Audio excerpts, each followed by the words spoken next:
ረሱል ሰለላሁ ዐለይሂ ወሰለም ቤት ውስጥ አኢሻ ስትቀር ሁሉም እንዲወጡ አዘዙ።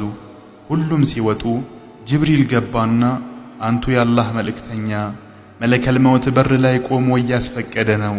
ከዚህ በፊት ማንንም አስፈቅዶ አያውቅም አላቸው። ረሱልም ሰለላሁ ዐለይሂ ወሰለም እንዲገባ ፈቀዱለትና መለከል መውት ገብቶ ረሱል ሰለላሁ ዐለይሂ ወሰለም ራስጌ ላይ ቁጭ አለ። ከዚያም መለከል መውት አንቱ የአላህ መልእክተኛ ሆይ አላህ ከዱንያና እሱን ከመገናኘት የቱን እንደምትፈልጉ አስመርጣቸው ብሎኝ ነው የመጣሁት አላቸው በሐያእ ተሞልቶ። ረሱላችንም ሰለላሁ ዐለይሂ ወሰለም አይ ወደ ላይ ያለው ጋር መሄድ ይሻለኛል በማለት ለዘመናት በናፍቆቱ የተሰቃዩትን ጌታ መገናኘትን መረጡ። መለከል መውትም በረሱል ሰለላሁ ዐለይሂ ወሰለም ራስጌ በኩል በመቆም አንቺ ምርጧ የሙሐመድ ኢብኑ ዓብድላህ ሩህ ሆይ ከጌታሽ በሆነ ውዴታው ወደ ውዴታው ውጪ፣ ወደ ወደደሽና ወደማይቀጣሽ ጌታ ውጪ ማለት ጀመረ።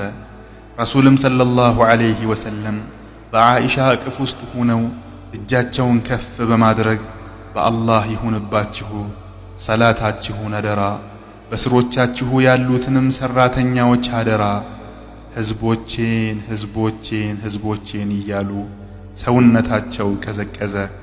ከፍ ያለችው እጃቸውም ወደቀች። ኢና ሊላሂ ወኢና ኢለይሂ ራጂዑን።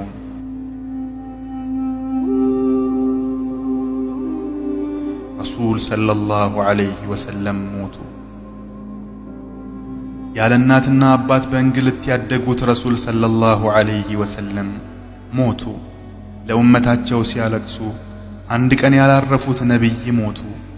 አንድ ቀን የስንዴ ዳቦ ጠግበው ያልበሉት መልእክተኛው ሰለላሁ ዐለይሂ ወሰለም ሞቱ። እኛን በመናፈቅ የሚያለቅሱት ነቢይ ሞቱ። ያ ምድርን ለ63 ዓመታት በኑራቸው ያበሯት ነቢይ ሞቱ። ያ ለኛ ሂዳያ ብለው የተጠሙት ነቢይ ሞቱ። እኒያ ለኛ ሂዳያ ብለው በድንጋይ የተፈነከቱት ነቢይ ሞቱ። ያ ምስኪን ነቢይ ሞቱ። የዓይናችን ማረፊያ ሞቱ። የፋጢማ አባት ሞቱ። አኢሻ የእሳቸውን መሞት ስትመለከት ወደ መስጂዱ በመግባት የተሰበሰቡት ሰሓቦች የአላህ መልእክተኛ ሞቱ፣ የአላህ መልእክተኛ ሞቱ እያለች መጮህ ጀመረች። ያኔ ሰሓቦች ራሳቸውን መሳት ጀመሩ። ከእሳቸው በኋላ ያለውን ኑሮ ሲያስቡት ስሜቶቻቸውን መቋቋም አቃታቸው። ግማሹ ራሱን ስቶ ይወድቃል። ዓሊይ የሚሆነው ጠፍቶት መሬት ላይ ተዘርሯል። ዑስማን ራሱን ስቶ ሰው እጁን ይዞት ወዲህ ወዲያ ያደርገዋል። ሌላው ደግሞ ወላሂ እውን ረሱል ሰለላሁ ዐለይሂ ወሰለም ሞተው ከሆነ ያለሳቸው መኖር ስለማልፈልግ ያ አላህ ግደለኝ በማለት ይሞታል። ሌላኛውም ያ አላህ ከረሱል ሰለላሁ ዐለይሂ ወሰለም በኋላ ማንንም ማየት አልፈልግምና ዓይኔን አጥፋው እያሉ አካባቢውን በለቅሶ ዋጡት። ያቺ በሳቸው ፈገግታ ያሸበረቀችው መዲና ከተማ ጠቆረች። ዑመርም ሕዝቡን መስጂድ ውስጥ ሰብስቦ ሰይፉን እያምዘገዘገ ወላሂ ረሱል ሰለላሁ ዐለይሂ ወሰለምን ሞተዋል የሚል ካለ በዚህ አንገቱን እቆርጠዋለሁ። ረሱል ሰለላሁ ዐለይሂ ወሰለም አልሞቱም። ሙሳ አላህን ሊገናኝ እንደሄደው ሁላ እሳቸውም ሊገናኙ ሂደው ነው። ረሱል ሰለላሁ ዐለይሂ ወሰለም ይመለሳሉ፣ አልሞቱም ማለት ጀመረ። አቡበክር ከከተማ ወጣ ብሎ ነበርና ይህን ወሬ ሰምቶ ሲገሰግስ መጣ።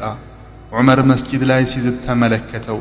አቡበክርም ዓይኑን ማመን እያቃተው ወደ ውስጥ ዘልቆ ሲገባ ረሱል ሰለላሁ ዐለይሂ ወሰለም በቤቱ ዳር ላይ ተከናንበዋል። አቡበክርም ጠጋ ብሎ ፊታቸውን ገልጦ በስስት እየተመለከታቸው ከዓይኑ እምባ እያረገፈ በመሳም እርሶ ሙተውም ያው ሆነውም ምንኛ ያምራሉ! አንቱ የአላህ መልእክተኛ አሁን አላህ የጻፈብዎትን ሞት እንኳ ቀምሰዋታል። ካሁን በኋላ ሞት የሚባል ነገር የለብዎትም ብሎ ፊታቸውን ሸፍኖ ሰውን ሊያረጋጋ መስጂድ ገባ።